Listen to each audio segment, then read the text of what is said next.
This is the Dzogchen Sunday Lama Jigme Gyatso of the Buddha Joy Meditation School.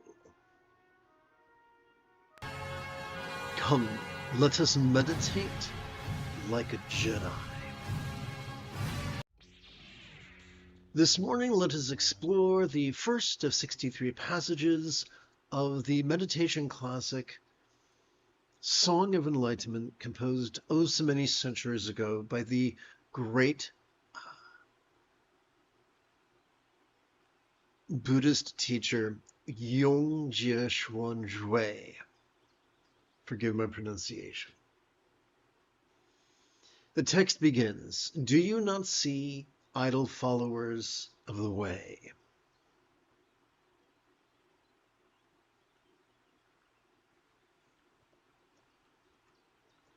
Not studying, not busy, not getting rid of delusions, not looking for the truth.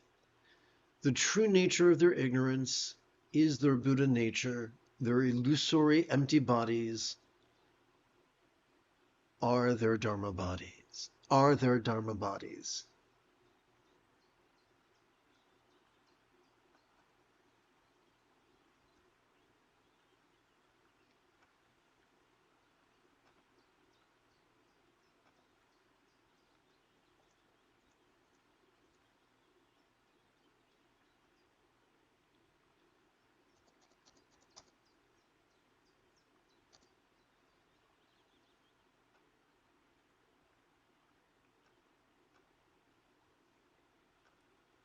All right, pretty words, what do they mean?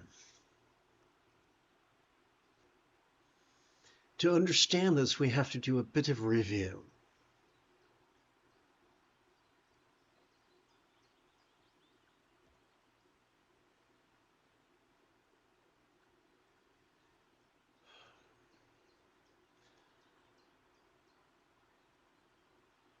For about 300,000 years, about humanity's Paleolithic period began about 300,000 years ago. They enjoyed a kind of proto-communism wherein being flexible, loving, natural, laid back, egalitarian, lucid, cooperative, a kind was rewarded. Fabulous. This is probably the reason why all cultures have a tale of paradise. After about 280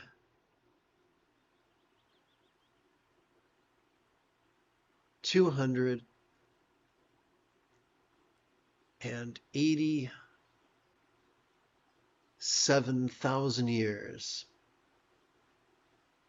the Neolithic Revolution brought with it a type of proto-capitalism that turned human culture on its head, driving us to be rigid, fearful, superstitious, controlling, elitist, cryptic, competitive, and cruel.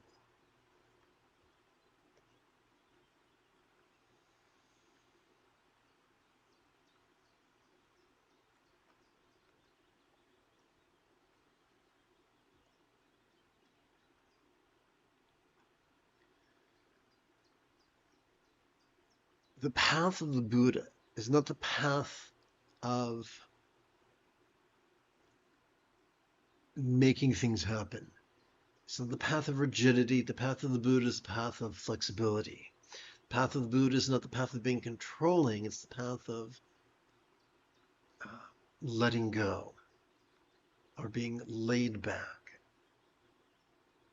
And so we see that being rigid and controlling can take us many places, but peace and love are not two of them. And that the path of peace makes us very laid back.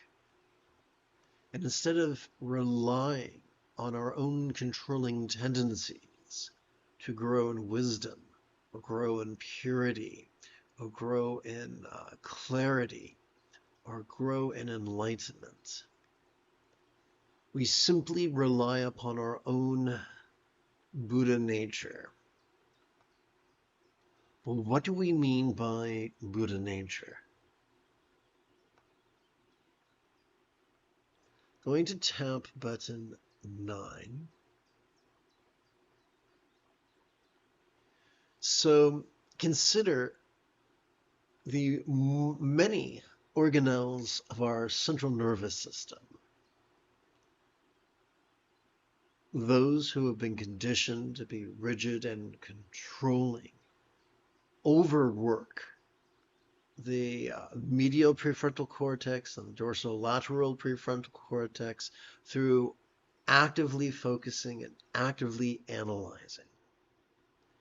Once we exhaust the prefrontal cortex, we cannot help but begin presenting with symptoms of depression, no less triggering our amygdala, the seat of anxiety and aggression.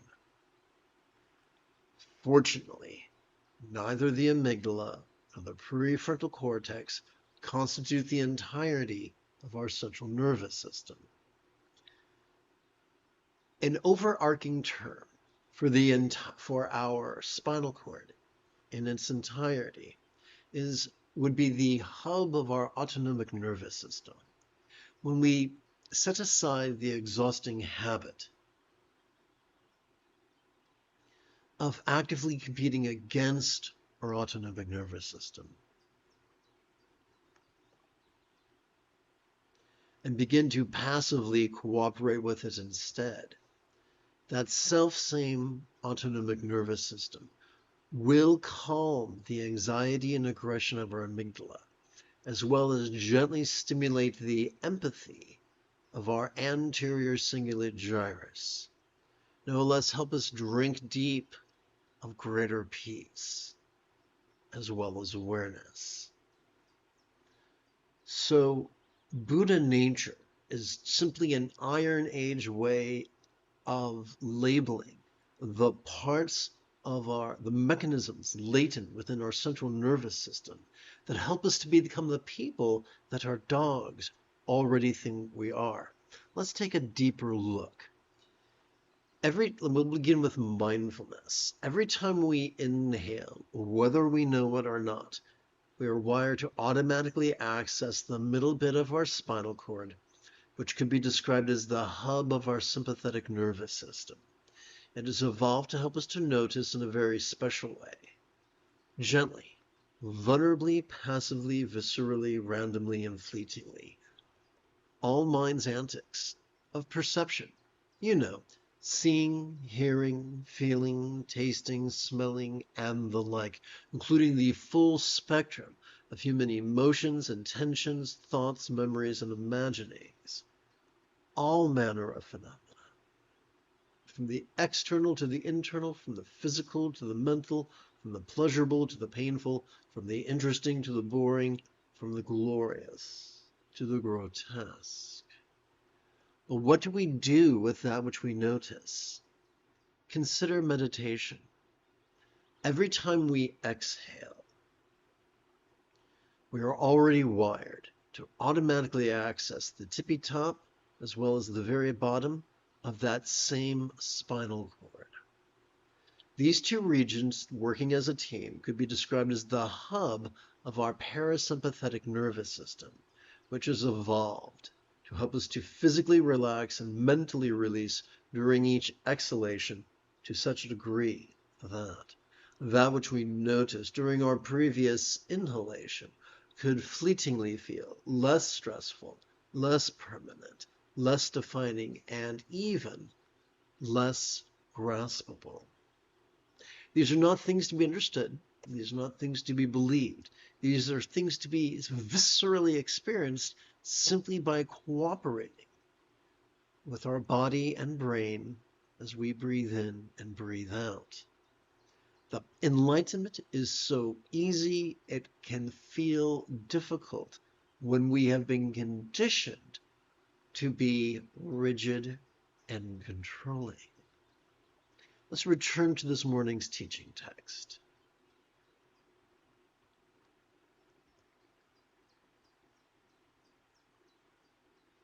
The passage concludes, their illusory, empty bodies are their Dharma body. So Dharma body is one of the many fancy pseudo-spiritual terms people banty about. Basically, it means this. Enlightenment is now or never. There is no paradise to reach for. There is no body of light to reach for. There are no magical powers to reach for. There is no absence of uncomfortable emotions to reach for. This present moment, and all its splendor and grotesquerie, interest and dullness, is nirvana. What separates from us from nirvana is not a belief system, isn't the ability to theorize, it's simply our ability to cooperate. We sit or lie down or walk or stand in meditation, not to change our brain, but to cooperate with it in the most wonderful way.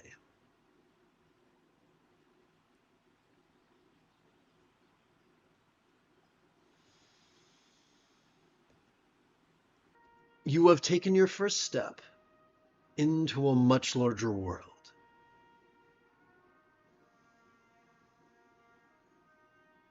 If you feel that I have earned it, you could give this live stream a thumbs up. You could even help support this channel. For Meditate Like a Jedi is made possible thanks to the generosity of viewers, just like